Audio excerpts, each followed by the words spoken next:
हर हर महादेव, जय भोलेनाथ। नमस्कार, मैं साधना पांडे मार्गदर्शन पे आपका स्वागत करती हूँ।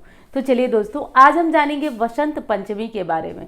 वसंत पंचमी जो कि अबुझ मुहूर्त भी माना जाता है। वसंत पंचमी के दिन बिना पंचांग दिखाए कोई भी विशेष कार्य, नया कार्य की शुरुआत कर सकते हैं। कोई नया बिजनेस हो गया, व्यवसाय हो गया, कुछ भी नया शुरू करना है तो कर सकते हैं। आज जो लोग खेतों में काम करते हैं, आज उनके लिए भी बहुत विशेष दिन होता है। माना जाता है कि आज से नए फसल को भूनकर और उसको खाया जाता है प्रसाद रूप में। पहले देवी देवताओं को चढ़ाया जाता है, उसके बाद खाया जाता है। तो बसंत पंचमी बहुत विशेष है। बसंत पंचमी को क्या करना है, कैसे देवी सरस्वती की पूजा करना है, कौन सा मंत्र जपना है, सभी विशेष बातें आज के वीडियो में जानेंगे। सबसे पहले तो दोस्तों देखिए, बसंत पंचमी का दिन ऐसा दिन है जिस दिन देवी सरस्वती की पूजा ही नहीं होती है, बल्कि घरों में कुछ विशेष नियम भी किया जाता है। आज उसी नियम की बात मैं करने वाली हूँ कि आप सभी अपने अपने घरों में उस नियम को ज़रूर करिएगा।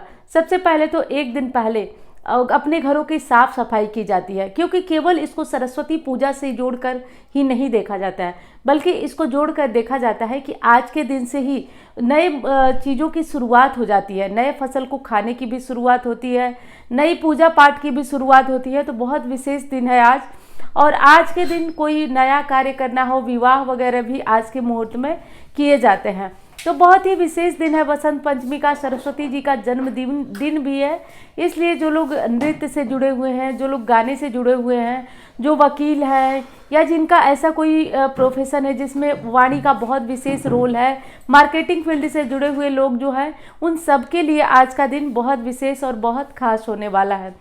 तो देखिए, सबसे पहले इसमें करना ये होता है कि जैसे गांव में तो ये होता था, एक दिन पहले गोबर से अपने घरों की लिपाई होकर पूरे घर को साफ शुद्ध कर लिया जाता था। अब ऐसा नहीं हो पाएगा, क्योंकि सबके घर जो है अपना पक्के हैं। तो जैसे भी हो साफ सुथरा कर लीजिएगा, धो लीजिएगा, साफ कर लीजिएगा।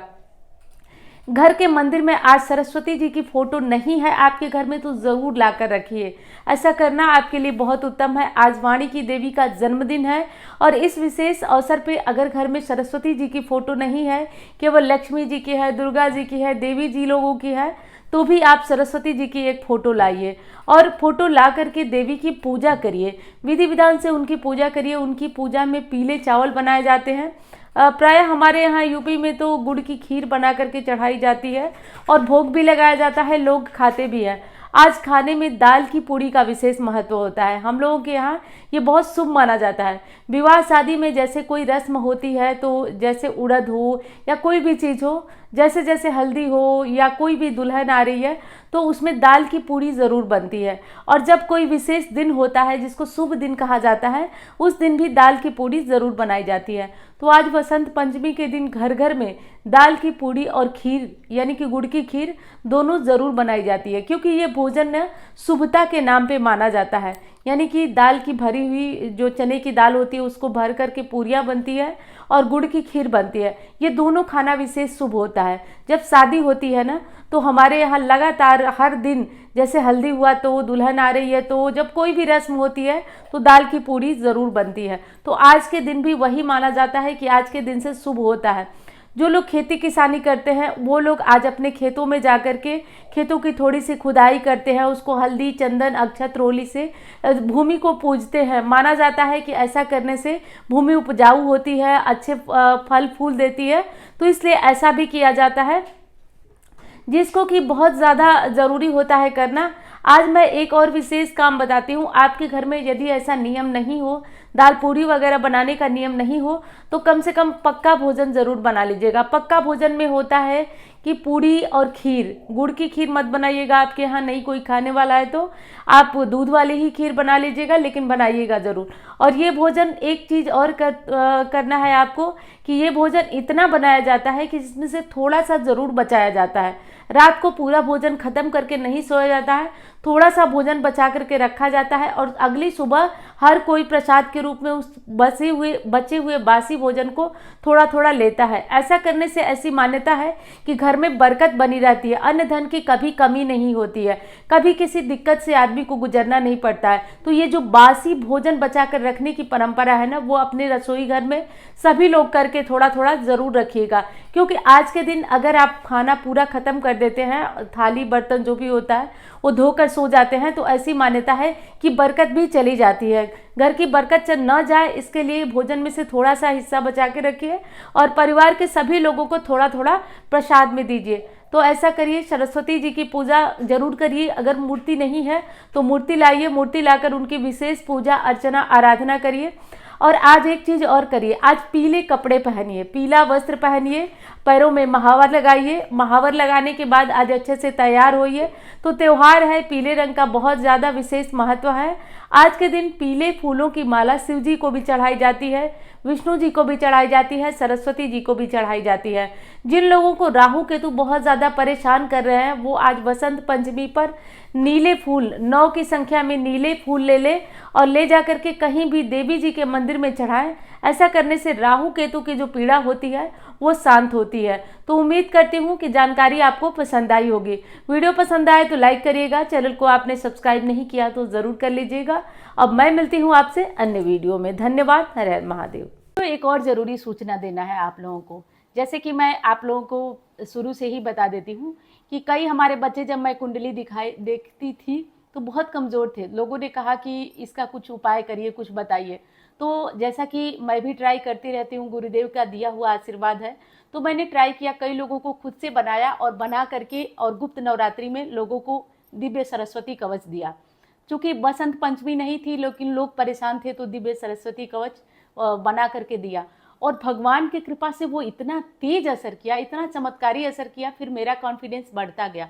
फिर मैं बनाने लगी और लोगों को, काफ़ी लोगों को दे चुकी हूँ मैं, और उनके रिस्पांस बहुत अच्छे आए। कई लोग, मतलब 3 बच्चे तो ऐसे थे जो बोलते नहीं थे और बोलना शुरू कर दी, उनकी वाणी मतलब हकला कर आती थी, स्पष्ट हो गई, तो विश्वास बढ़ता गया।